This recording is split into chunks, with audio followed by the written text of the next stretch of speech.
Hi hello అందరికీ నమస్తే. ఇప్పుడు మనం రవితేజ నటించిన 'భర్త మహాశయులకు విజ్ఞప్తి' అనే సినిమా గురించి మాట్లాడుకుందాం. ముందుగా కథ విషయానికి వస్తే రవితేజ ఓ వైన్ కంపెనీ ఓనర్. అతనికి పొసెసివ్ వైఫ్గా డింపుల్ హైతి ఉంటుంది. అయితే కంపెనీకి పని మీద స్పెయిన్ వెళ్తాడు రవితేజ. అక్కడ ఆశికా రంగనాథన్ పరిచయం అవుతుంది. స్పెయిన్లో అషికాతో వన్ నైట్ స్టాండ్ తర్వాత రవితేజ హైదరాబాద్ వస్తాడు. అయితే కొన్ని రోజుల తర్వాత స్పెయిన్ నుంచి హైదరాబాద్ వస్తుంది అషిక.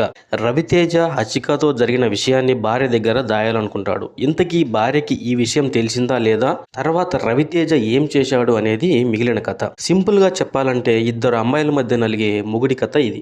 సింపుల్ స్టోరీ అయినప్పటికీ మనకి ఎక్కడా బోర్ కొట్టకుండా సినిమా ఆద్యంతం కామెడీ సీన్స్ తో నింపేశాడు డైరెక్టర్. ముఖ్యంగా షాపింగ్ మాల్ సీక్వెన్స్, సునీల్, సత్య, వెన్నెల కిషోర్, రవితేజ కామెడీ ఎరగదీశారు. కార్తీక దీపం రీమిక్స్ సాంగ్ చాలా బాగుంది. ఈ సినిమా లెంత్ కూడా తక్కువగా ఉండడంతో మనకి ఎక్కడా బోర్ కొట్టదు. సత్య ఉన్న ప్రతి సీన్ అద్భుతంగా ఉంది. కామెడీ చాలా బాగా వర్కౌట్ అయింది ఈ సినిమాలో అని చెప్పాలి. ముఖ్యంగా ఈ సినిమాలో ప్లస్ పాయింట్స్ వచ్చేసి Ravi Teja energy, comedy scenes and remix songs. Minus points వచ్చేసి రొటీన్ స్టోరీ పాయింట్, పాటల ప్లేస్మెంట్ అండ్ స్క్రీన్ ప్లే.